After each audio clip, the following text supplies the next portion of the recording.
beaucoup et bonne journée. Là. Merci à vous. Cube Radio. En direct à Salut Bonjour. Pas réel, non, mais le réalisateur, oui, par contre. Philippe Vincent, salut, bon mardi. Bonjour, salut. On peut dire une chose à Geneviève Guilbeault, quand il y a un problème politique, peu importe dans quelle situation elle est, elle décide de quitter ce qui l'occupe pour venir régler le problème. Ouais, disons que c'est peut-être 2 jours trop tard, mais quand même, on n'a pas décidé de trop attendre de son côté. C'est sûr que ce matin, quand on lisait la presse et on la voyait marcher dans le métro de Paris, tu te dis... peut-être un petit problème avec les files d'attente qu'on voit ici, surtout qu'elle avait été très critique, souvenez-vous, l'été dernier de Passeport Canada. Mais il était temps, donc, oui, qu'elle vienne, oui, qu'elle réponde aux questions, parce qu'en bout de ligne, c'est elle la ultime responsable. C'est ça, la responsabilité ministérielle. Puis on l'a vu depuis vendredi, quand le politique a décidé de commencer à tordre un peu le bras de la SAQ, les choses ont commencé à changer. Alors, j'espère, pour les citoyens, que son retour ici va améliorer grandement les choses. Oui, bien, c'est sûr qu'on veut du changement, parce que, bon, encore une fois, hier, on voyait des gens, des dizaines de personnes qui faisaient la file à l'extérieur. Mais Philippe Vincent, moi, il y a une fois que quelqu'un m'explique pourquoi on se retrouve dans cette situation-là.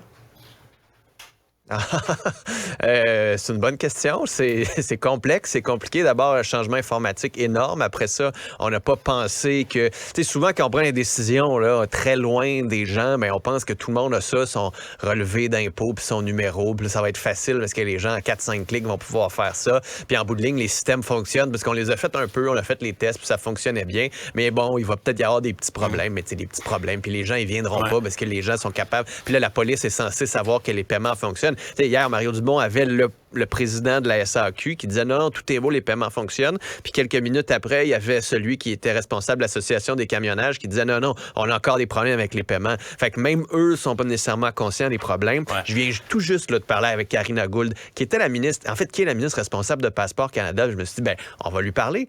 Elle en a appris des choses, elle, avec Passeport Canada, qu'on pourrait appliquer à la SAQ. Et l'une des premières choses qu'elle a dit, c'est faut prendre en considération les gens qui attendent, faut prendre l'expérience client, faut améliorer cette expérience client-là. Ceux qui ont des rendez-vous, il faut leur donner des rendez-vous et il faut être en mesure de mieux communiquer et de mieux organiser tout ça.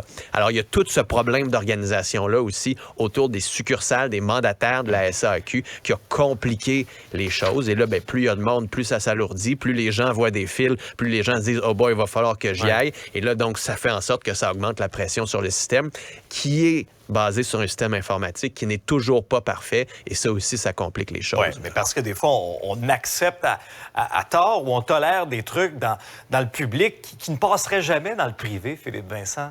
Ça serait impensable pour une organisation privée d'avoir des résultats comme ça. Hey, je veux t'entendre aussi sur l'annonce de Justin Trudeau hier. C'est quoi ça, un rapporteur spécial?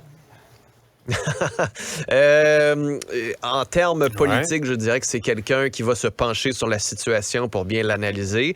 En termes d'analyse politique, c'est quelqu'un qui va t'acheter du temps pour éviter une crise. Donc, ultimement, l'annonce de Justin Trudeau hier servait surtout à ça. Il nomme quelqu'un qui va évaluer la situation pour lui dire est-ce que ça prend une commission d'enquête publique que tout le monde demande? Est-ce que ça prend une commission menée par un juge? Ou est-ce que tout est beau, il n'y a rien à voir, circuler, tout va pour le mieux, Madame la Marquise? Donc, on s'achète du temps avec ce rapporteur spécial-là, qui est normalement censé de regarder la situation et de faire état au gouvernement. Mais il a aussi annoncé d'autres mesures. D'abord que le comité de députés sur la sécurité publique allait se pencher sur l'affaire, mais eux ne peuvent pas dire grand-chose.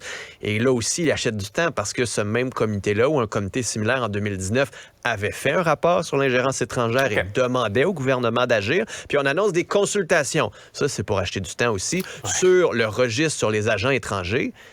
Mais le ministre de la Sécurité publique, en décembre dernier, avait été mandaté pour faire cette consultation-là. Puis il y a déjà un projet de loi qui existe, puis l'Australie l'a fait qu'on pourrait s'en inspirer. Alors, l'annonce d'hier, malheureusement, je suis obligé de vous dire ce matin, on essaye d'acheter du temps du côté de Justin Trudeau. On jongle avec les problèmes et la jonglerie semble être un sport assez bien maîtrisé. On continue de jongler à continuer. Salut. Cube Radio.